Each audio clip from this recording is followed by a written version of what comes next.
ఆలుగడ్డ కన్నా ఎన్నో పోషకాలు ఎక్కువ ఉన్న ఈ దుంపను మన ఇంటి ముందున్న ఖాళీ ప్లేస్లో కూడా పెంచుకోవచ్చు.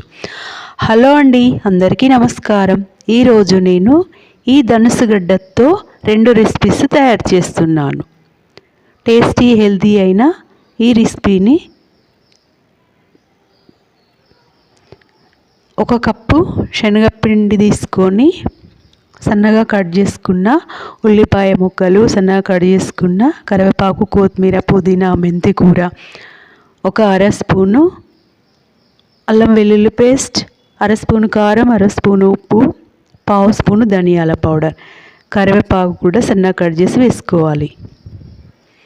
ఇందులో నీళ్ళు వేయకుండానే ఇది కలుపుకోవచ్చు. ఇప్పుడు ఈ ధనుసుగడ్డలను నీళ్ళలో వేసి కుక్ చేసుకొని దానిపైన ఉన్న స్కిన్ తీసి దాన్ని మెత్తని పేస్ట్లా తయారు చేసుకొని అందులో వేసి అదంతా కలిపి పక్కకు పెట్టుకోవాలి. స్టవ్ వెలిగించి దానిపై మన దోశ పెనం పెట్టి కొంచెం ఆయిల్ అప్లై చేసుకొని ఇలా రౌండ్గా తయారు చేసి ఇలా కట్లెట్ లాగా తయారు చేసుకోవాలి.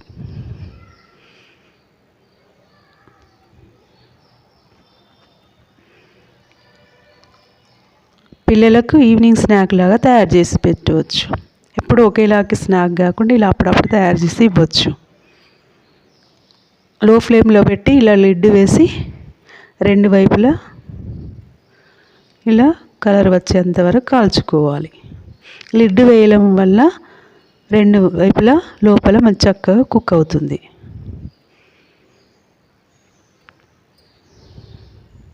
చూడండి, ఇలా 2 వైపులా కుక్ అయ్యాక తీసి సర్వ్ చేసుకోవడమే.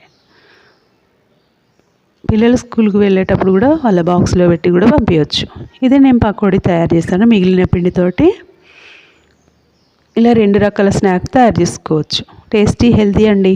మనకు ధనుసుగడ్డలలో ప్రోటీన్, పీచు పదార్థం ఎక్కువగా ఉంటుంది. రక్తహీనత ఉన్నవారు చక్కగా ఇది తినడం వల్ల రక్తం బాగా వస్తుందంట. మోషన్ ఫ్రీగా అవుతుంది. బొక్కలు బలంగా తయారవుతాయంట. బోన్స్, హెయిర్ గ్రోత్ బాగా వస్తుందంట. సీజనల్గా వచ్చినప్పుడు వీటిని తీసుకొని కుక్ చేసుకోవడం కానీ ఇలా రెసిపీస్ తయారు చేసుకోవడం కానీ చేయండి.